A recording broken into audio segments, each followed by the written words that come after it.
নমস্কাৰ মৰমৰ অকণিহঁত, মই বৰ্ণালী শইকীয়া বাইদেৱে তোমালোকলৈ লৈ আহিছোঁ স্পন্দন পাঠ্যপুথিখনৰ 4 নম্বৰ অধ্যায়ৰ 4 নম্বৰ অংশটি। আহাচোন এই অংশটিত কিনো আছে চাওঁ। 10 নম্বৰ আলোচনা কৰোঁ আৰু লিখোঁ আহা। ইয়াতে কিছুমান প্ৰশ্ন দিছে, সেই প্ৰশ্নসমূহ আলোচনা কৰি লিখোঁ আহাচোন। ক নম্বৰ প্ৰশ্নত আছে, মোবাইল ফোন নাথাকিলে আমাৰ কি কি অসুবিধা হ'ব বুলি ভাবা? এতিয়া আমি এই প্ৰশ্নটো কেনেধৰণে লিখিম আহাচোন চাওঁ। মোবাইল ফোন নাথাকিলে যোগাযোগ কৰিবলৈ অসুবিধা হ'ব পাৰে। শিক্ষা আৰু তথ্য আহৰণ কৰাত সমস্যা হ'ব পাৰে আৰু বিভিন্ন ধৰণৰ বিনোদনৰ পৰা বঞ্চিত হ'ব পাৰে। নহয়নে? ইয়াৰ উপৰিও কেতিয়াবা আমাৰ হঠাৎ যদি কিছুমান সমস্যা হয়, যাৰ বাবে আমি কি কৰিব তৎক্ষণাৎ কাৰোবাৰ লগত যোগাযোগ কৰিব নোৱাৰিবও পাৰোঁ। তোমালোকেও এনেদৰেই প্ৰশ্নৰ উত্তৰসমূহ লিখিবা। এইবাৰ চাওঁ আহাচোন।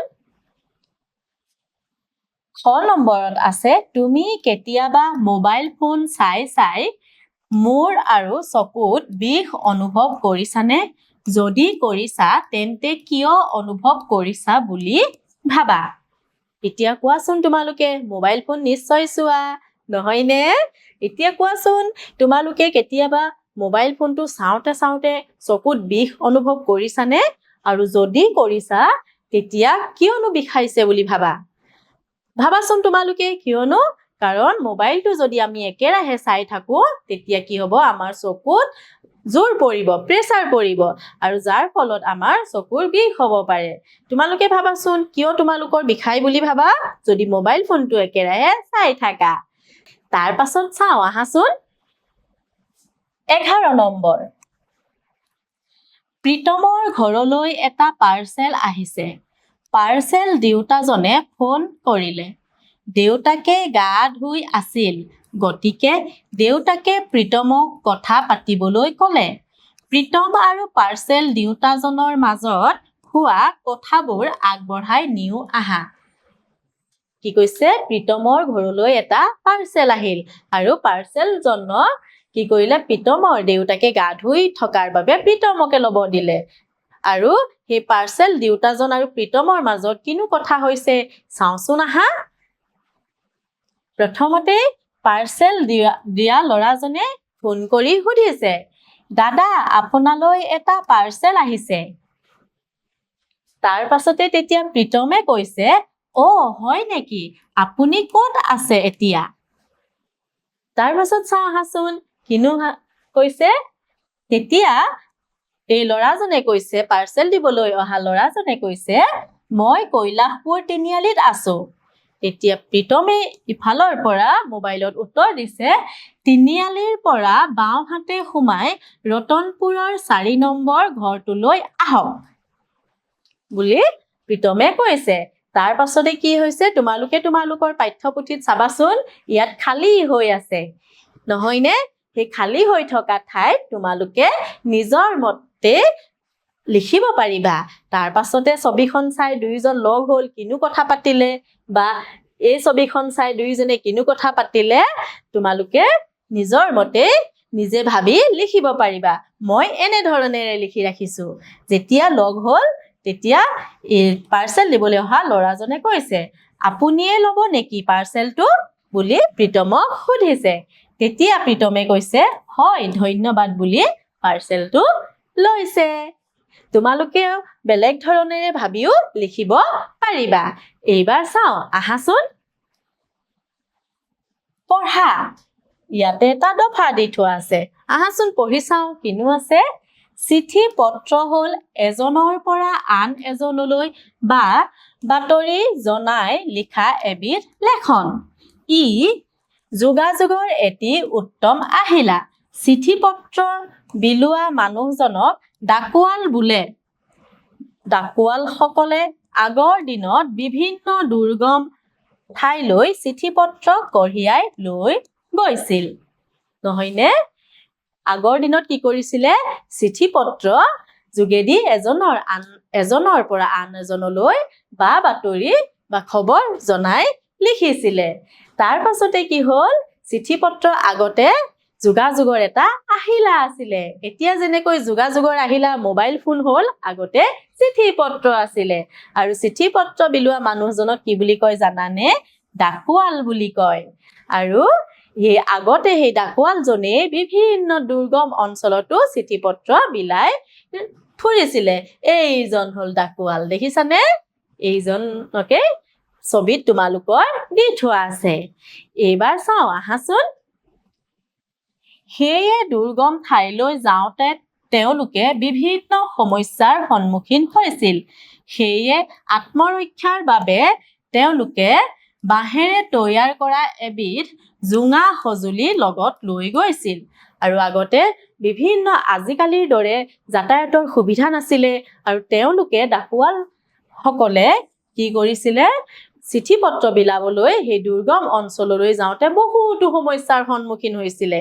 আৰু তেওঁলোকে নিজৰ সুৰক্ষাৰ বাবে, আত্মৰ সুৰক্ষাৰ বাবে কি কৰিছিলে, তেওঁলোকে বাঁহেৰে তৈয়াৰ কৰা এবিধ জোঙা সঁজুলি বনাই লৈছিলে। তাৰ পাছত চাওঁ আহাচোন। এদিনাখন এজন ডাকুৱাল এখন হাবিৰ মাজৰ এটা লুংলুঙীয়া বাটেৰে গৈ আছিল। এটা সময়ত তেওঁৰ ভাগৰ লাগিল। তেওঁৰ লগত থকা জাঠিপাত কাষতে মাটিত খুচি থৈ তেওঁ জিৰণি ল'লে। সেই পথৰ দাঁতিতেই এটা বাঘে চিকাৰলৈ খাপ পিটি আছিল। সি ডাকুৱালজনক দেখিলে। ইয়াত কি কৈছে, এবাৰ তেনেকুৱা ডাকুৱাল এজনে হাবিৰ মাজৰ লুংলুঙীয়া ৰাস্তা এটাৰে চিঠি বিলাবৰ বাবে গৈ আছিল। আৰু গৈ থাকোতে ভাগৰ লাগিল। তাৰ পাছতে কি হ'ল, তেওঁ যে সেই অস্ত্ৰপাত, যি পাত তেওঁ বাঁহেৰে তৈয়াৰ কৰা জোঙা জাঠিপাত কি কৰিছে, কাষতে থৈ তাতে তেওঁ কি কৰিলে, জিৰণি ল'লে। আৰু পথৰ দাঁতিতেই জিৰণি ল'লে। ইতিমধ্যেই হাবিখনৰ পৰা এটা বাঘে চিকাৰ কৰিবৰ কাৰণে চাই আছিলে। আৰু বাঘটোৱে ডাকুৱালজনক দেখা পালে। তাৰ পাছত কি হ'ল চাওঁ আহাচোন। তাৰ পাছৰ কাহিনী ভাগ কি হ'ব তোমাৰ মতে সজাই লিখা। এতিয়া এই ডাকুৱালজনৰনো কি হ'ল, তোমালোকে নিজে ভাবাচোন কিনো হ'ল। তাৰ পাছত সেই পিছৰ কাহিনী ভাগ তোমালোকে নিজে সজাই লিখিবা। তাৰ পাছত তোমালোকে কেনেধৰণে লিখিব পাৰা তোমালোকে, ডাকুৱালজন যেতিয়া ভাগৰত জিৰণি লৈ আছিল, ইতিমধ্যে বাঘটোৱে যেতিয়া ডাকুৱালজনক দেখিলে মনত বিৰাট ফূৰ্তি পালে। মইতো চিকাৰ পাই গলো, এতিয়া মই এই মানুহটোকেই খাম বুলি বাঘটোৱে ভাবিলে। আৰু বাঘটোৱে ভাবি কি কৰিলে, লাহে লাহে চুপ লৈ ডাকুৱালজনৰ ফালে আগুৱাই গ'ল। আৰু ডাকুৱালজনে ইতিমধ্যে বাঘৰ শব্দ শুনি, খোজৰ শব্দ শুনি সতৰ্ক হৈ গ'ল। তাৰ পাছত বাঘটোৱে লাহে লাহে আহি যেতিয়া ডাকুৱালজনলৈ জাপ মাৰিবলৈ ধৰিলে, ডাকুৱালজনেও জাঠিপাত লৈ বাঘটোলৈ মাৰি পঠিয়ালে। আৰু বাঘটোৱে দুখ পাই ভয়তে লৰ মাৰিলে। মই কাহিনী ভাগ তেনেধৰণেৰে সজাই শুনাইছো তোমালোকক। তোমালোকে ইয়াৰ উপৰিও তোমালোকে বেলেগ ধৰণেও ভাবিব পাৰা। ভাবি লৈ ধুনীয়াকৈ ইয়াত যে আছে, ইয়াত তোমালোকে লিখিব পাৰিবা। এইবাৰ চাওঁ আহাচোন, কিনো আছে, প্ৰকল্প। ইয়াতে কি আছে, ক নম্বৰত তোমাৰ পৰিয়ালৰ সদস্যসকলৰ নামৰ সৈতে তেওঁলোকৰ ফোন নম্বৰৰ এখন তালিকা প্ৰস্তুত কৰা। তোমালোকক কি কৈছে, তোমালোকৰ নিজৰ পৰিয়ালত যিমান সদস্য আছে তেওঁলোকৰ নামৰ সৈতে ফোন নম্বৰ বিলাক লিখি এখন তালিকা প্ৰস্তুত কৰিবা তোমালোকে। তাৰ পাছত চাওঁ আহাচোন কি আছে। তাৰ পাছত আছে খ নম্বৰত, তোমাৰ বিদ্যালয়ৰ বেৰত আঁৰি থোৱা জৰুৰীকালীন ফোন নম্বৰ তালিকাখন চাই টোকা বহীত লিখি থোৱা। তাৰ পাছত কি কৈছে, তোমাৰ বিদ্যালয়ৰ বেৰত আঁৰি থোৱা থাকেই নহয়, বিদ্যালয়ৰ বেৰবিলাকত জৰুৰীকালীন ফোন নম্বৰ, মানে জুই লাগিলে ক'ত ফোন কৰিব লাগিব, পুলিচৰ সহায় লাগিলে কিমান নম্বৰত লাগিব, নহয়নে? তোমালোকৰ শিশু সুৰক্ষাৰ বাবে কিমান নম্বৰ ফোন লগাব লাগিব, সেই নম্বৰৰ তালিকা এখন থাকে। আৰু সেই তালিকাখন চাই তোমালোকে কি কৰিবা, টোকা বহীত লিখি ৰাখিবা। ইতিমধ্যে মৰমৰ উপনিষদ এই অংশটি সামৰিছো। আগন্তুক দিনত এটি নতুন অংশলৈ পুনৰ আহিম। ধন্যবাদ।